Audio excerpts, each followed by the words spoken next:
L'information de la nuit nous vient donc d'Aubervilliers en Seine-Saint-Denis, cet incendie qui a coûté la vie à 4 personnes. Une mère et ses 3 enfants. Le feu s'est déclaré dans une tour HLM.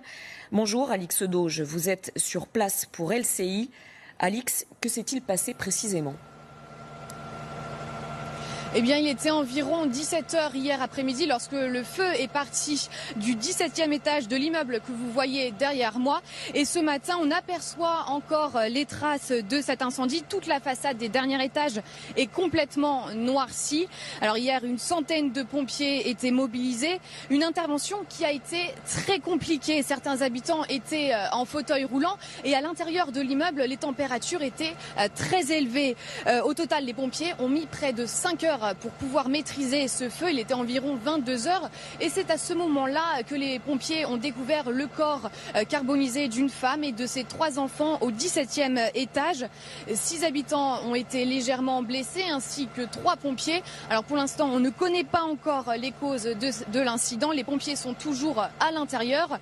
Les habitants de l'immeuble ont tous été évacués dans la soirée. Certains ont pu être relogés chez des proches.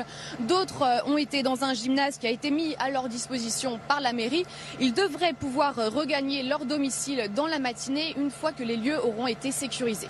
Alix Dauge avec Émilien Lacroix en direct donc d'Aubervilliers pour LCI. Les pompiers le disent, face à cet incendie, ils ont eu d'autant plus de difficultés qu'il faisait très chaud, des températures caniculaires qui étaient valables hier et qui vont continuer aujourd'hui puisqu'un nouveau pic de chaleur est encore attendu ce vendredi.